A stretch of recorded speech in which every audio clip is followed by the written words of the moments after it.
अस्सलाम वालेकुम व्यूअर्स। एक और इशू है, मैं चूँकि सोशल मीडिया देखता नहीं हूँ, बिल्कुल ही नहीं देखता, देखना आता भी नहीं है, लेकिन ज़ाहिर है मुझे मेरी टीम है बता देते हैं, बच्चों से पता चल जाता है कि सोशल मीडिया पे मोहम्मद बिन कासिम, इस पर तो बात हो चुकी है, मोहम्मद बिन कासिम वर्सेस राजा दाहिर चल रहा है, हीरो कौन है जी, विलन कौन है।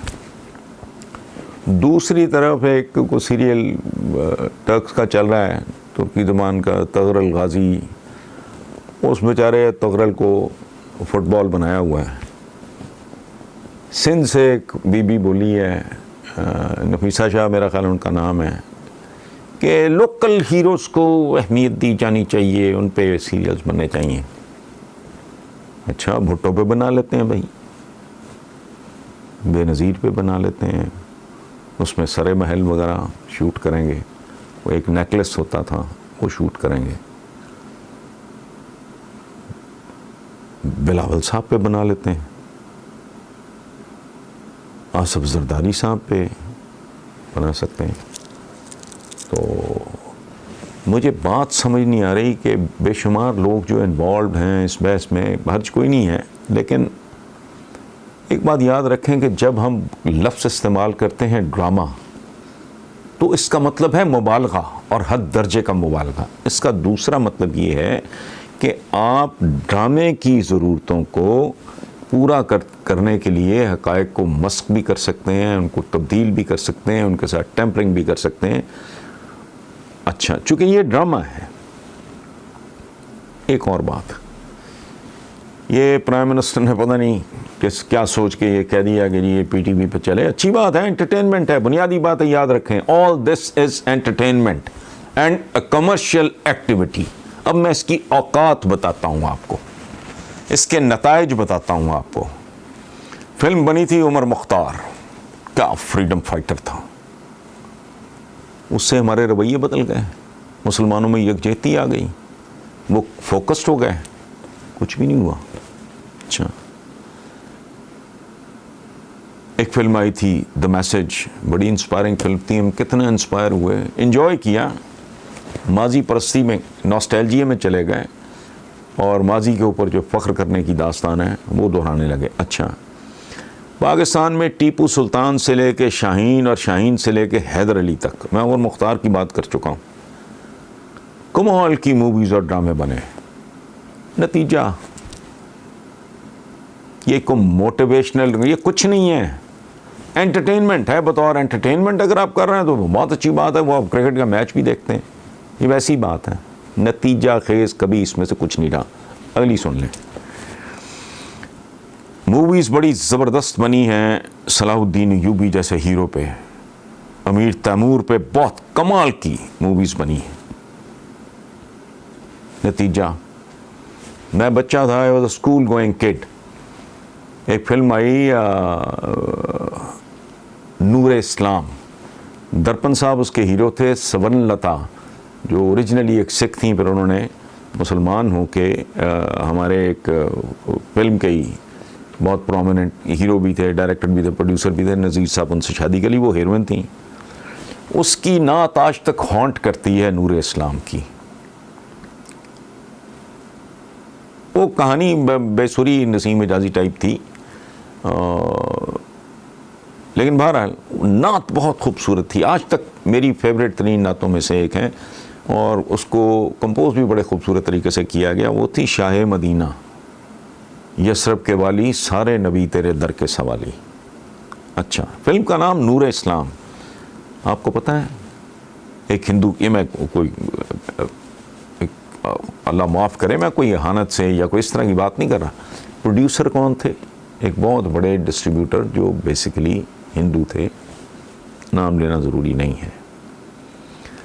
अर्ज़ करने का मकसद ये है कि निशात सानिया के साथ इस तरह के वेंचर्स का ना कभी कोई ताल्लुक़ था, ना कभी कोई ताल्लुक़ है, वरना रोमन एम्पायर इतना ग्लोरीफाई किया गया, सैकड़ों फिल्में बनी होंगी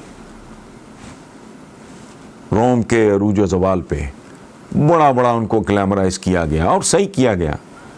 ओ भाई, अगर इससे कुछ नतीजा निकलता तो रोम एक दफ़ा फिर, और रोमन्स एक दफ़ा फिर सुपर पावर बन गए होते हैं।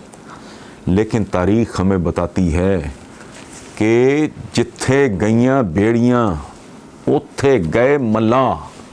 ये ड्रामे और फिल्में देख के ना कौमें इंस्पायर होती हैं, ना वो तामीर होती हैं, ना वो बिल्ड होती हैं, ना उनके अंदर जान पैदा होती है। एक वक्ती एक जोश जज्बा, लेकिन एक पोलियो ज़दा आदमी है, अल्लाह माफ़ करे किसी को पोलियो, वो इस तरह का देख के, कोई ड्रामा देख के, सीरियल देख के, सीरीज़ देख के, फिल्म देख के अगर वो इंस्पायर भी होगा तो क्या कर लेगा। सो अपना जो पोलियो की, हाँ ये जो पिदरम सुल्तान है कि हम ये थे,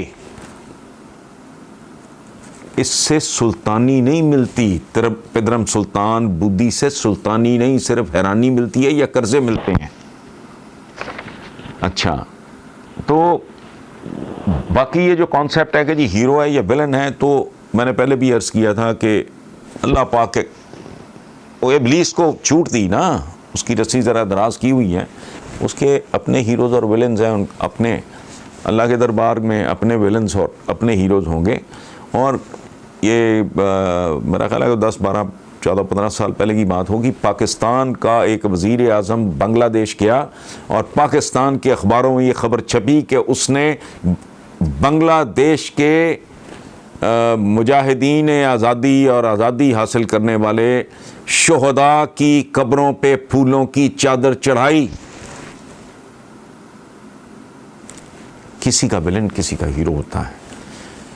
अब मुझे बताएं कि ईरान इराक वॉर, मैं तो बनु उमैया से शुरू कर सकता हूँ। ईरान इराक वॉर में दोनों तरफ से शहीद हुए कि हलाक हुए। मेरा यहाँ बैठे हुए आदमी का, एक गुनाहगार आम से मुसलमान का, वो जो इराकी मारे गए वो हीरो थे या जो ईरानी मारे गए वो हीरो थे? अच्छा, अमीर तैमूर ने जब जाके बायजीद यल्दरम, ये कौन था बायजीद यल्दरम कौन था? ये अत्तगरल गाजी की औलाद में से था, औलाद था बायजीद यल्दरम। अमीर तैमूर गया, उसने बर्बाद करके रख दिया उसको। अब मुझे बताएं कि वो हीरो था कि वो हीरो था? अब आपका जो दिल करे। बायजीद यल्दरम, किसी का हीरो वो होगा, किसी का हीरो अमीर तैमूर होगा। मुझे बताएं, पानीपत की, मैंने पानीपत देखा है, मैंने वो मैदान तो खैर नहीं, अब वो रह गया, जहां ज़हीरुद्दीन बाबर और इब्राहिम लोदी आपस में टकराए थे। इब्राहिम लोदी के बारे में जो मैंने पढ़ा है, जाहिर है पढ़ा ही हो सकता है ना, कि वो तहज्जुद गुजार था, मैदान जंग में मारा गया।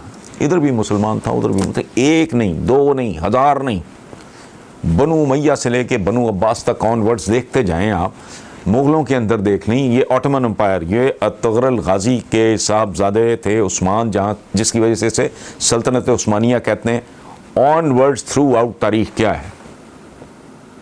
आपस में कत्ल गारत की तारीख है। तो कौन हीरो कौन विलन? अच्छा, और मैं इसको यहाँ कंक्लूड करूँगा कि सीरियस जो हिस्टोरियंस हैं वो इब्राहिम लोदी और ज़हीरुद्दीन बाबर मुझे बहुत पसंद है। मेरी स्टडी में वो बहुत नायाब नुस्खा पढ़ा है, जो तो उसके बाबरी जो ओरिजिनल है और जो तुर्की ज़बान में लिखी गई थी, उसका बराह रास्त जो तर्जुमा हुआ उर्दू में, वो है मेरे पास। ज़ाहिर है मुझे तुर्की नहीं आती, फ़ारसी नहीं आती। तो सीरियस मुवर्रिख ये लिखते हैं कि पानीपत के मैदान में ज़हीरुद्दीन बाबर नहीं जीता, उसका तोप खाना जीता। चूँकि इब्राहिम लोदी दलेरी में किसी से कम नहीं था, वो मैदान जंग में लड़ता हुआ मारा गया। कौन जीता था? तोप खाना बाबर का, मतलब टेक्नोलॉजी जीती थी। सीरियस हिस्टोरियंस मुवर्रिखीन जो वाकई ये हमारे नहीं है चपड़कन आती है, जो जेन्युइन बड़े लोग हैं, वो ये कहते हैं कि दुनिया की तारीख में अमूमन, हमेशा नहीं, अमूमन वो लोग गालिब रहे जो टेक्नोलॉजी में आगे थे। उसकी वो मिसाल देते हैं कि पैदल बहादुर तरीन जंगजुओं पे गालिब वो आए जिन्होंने घोड़े को एक जंगी मशीन में तब्दील कर दिया था। फिर उनको शिकस्त उन लोगों ने दी जिन्होंने काठी और लगाम ईजाद कर ली थी और इस जंगी मशीन को इम्प्रूव कर लिया था।